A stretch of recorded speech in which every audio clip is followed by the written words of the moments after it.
What happens to your wife after divorce is not what you imagine. You may think she breaks, that her days collapse into silence and regret, that she becomes smaller without you. But something else begins. Slowly, quietly, like dawn creeping under a closed door. At first, there is confusion. She doesn't know who she is without the rhythm of us. Her identity was once woven through shared routines, shared memories, and the weight of responsibility. Now, all that has unraveled. Yet in that unraveling, something sacred stirs. The unseen emotional transformation that occurs in a woman after divorce is one of the most profound and least understood experiences. On the surface, many assume she is merely moving through sadness, loneliness, or regret, but beneath those emotions lies a far deeper metamorphosis.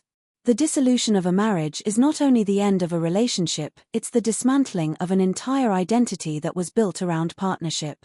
For years, she may have defined herself in relation to someone else's world, someone else's needs, and someone else's rhythm.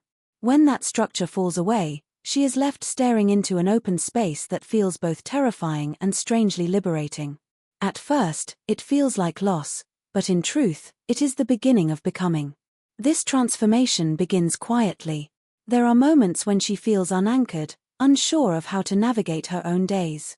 She might wake up in the same bed, in the same house, but everything feels unfamiliar.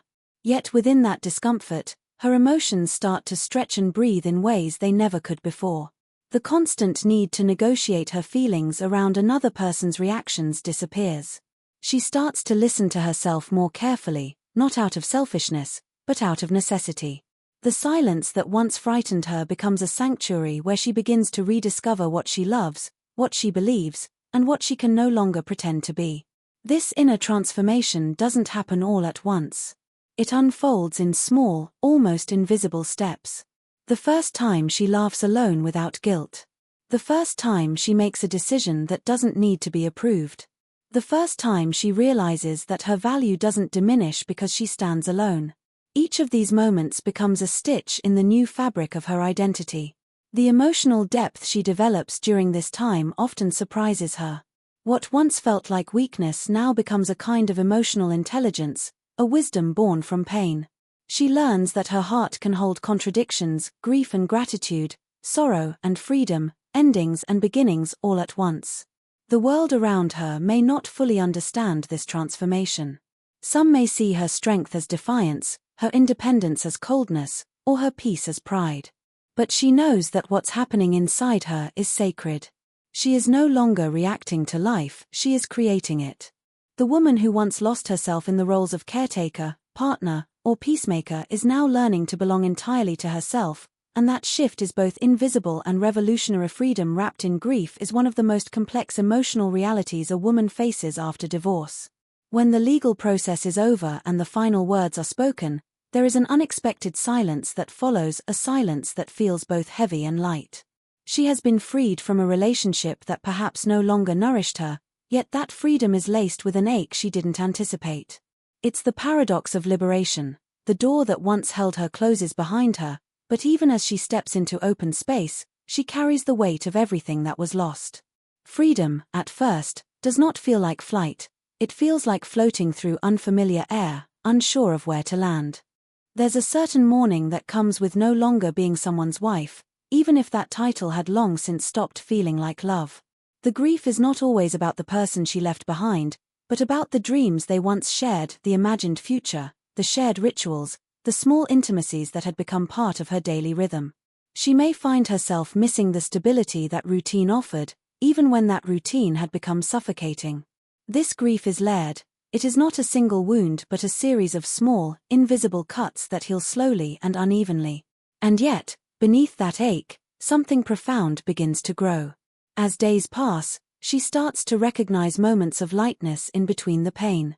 She begins to move without permission, to make choices without explanation, to live without needing to shrink herself to fit into another person's comfort. These new freedoms, at first, feel foreign. She may even feel guilty for enjoying them.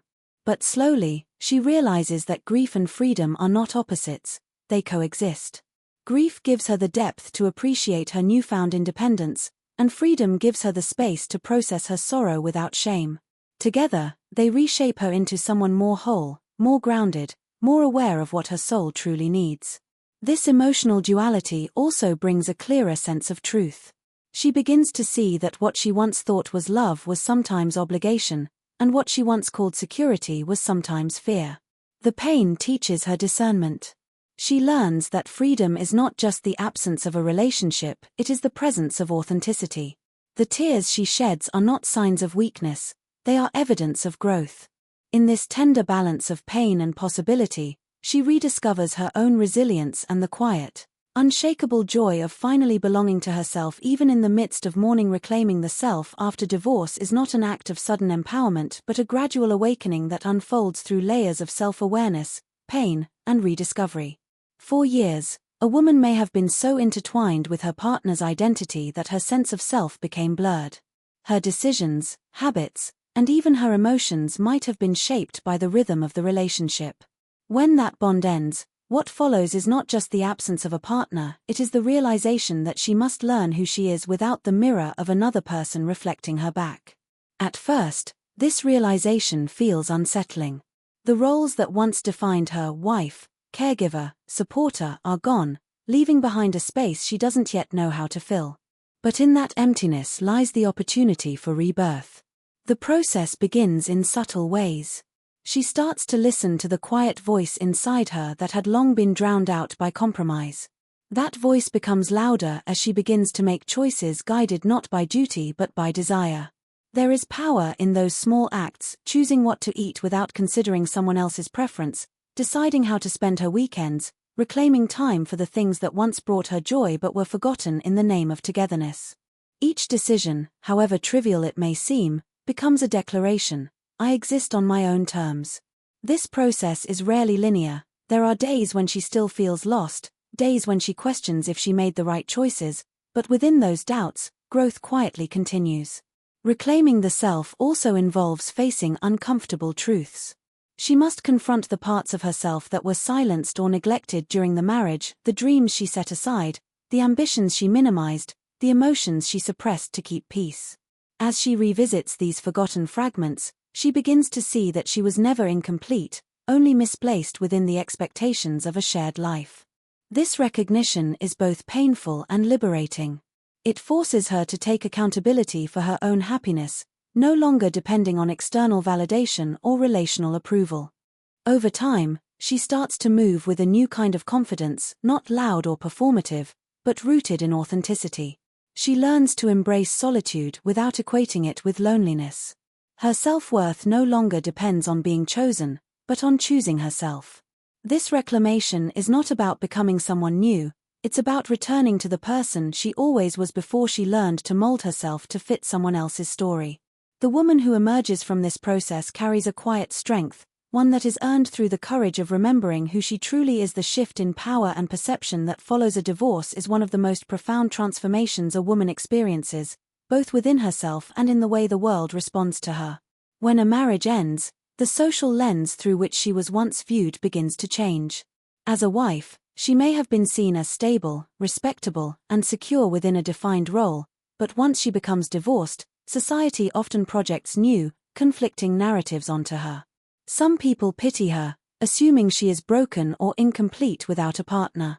Others fear her independence, interpreting her freedom as rebellion or threat. This external shift can be disorienting, especially when it collides with her internal evolution. Yet within this friction, she begins to discover a new kind of power, one that no longer depends on validation from social norms or the comfort of belonging to a traditional structure. At first, she may internalize the judgments cast upon her. She might feel the sting of whispered assumptions, the subtle change in how friends, family, or even colleagues interact with her. But over time, she begins to see that those perceptions reveal more about others' insecurities than her own worth. The labels lose their power as she stops trying to fit back into a mold that was never truly made for her. This realization marks a turning point. She starts to redefine power not as control over others, but as command over her own narrative. What once felt like loss begins to feel like autonomy. She realizes she no longer needs permission to exist as she is. This internal shift becomes visible in how she carries herself. Her confidence no longer seeks to please, it simply radiates from self-acceptance.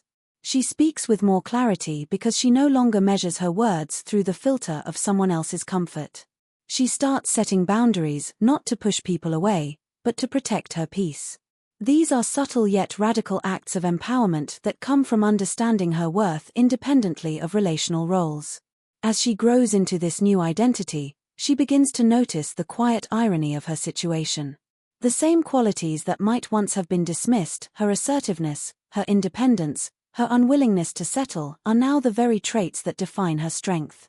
The perception of her as a woman who lost something begins to fade, replaced by the image of someone who found herself.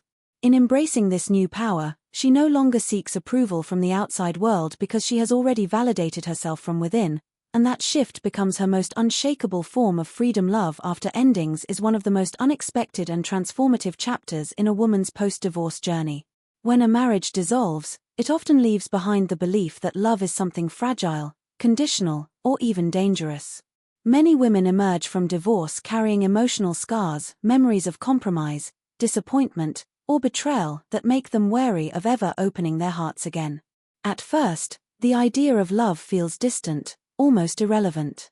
The focus shifts toward survival, self-repair, and rediscovery.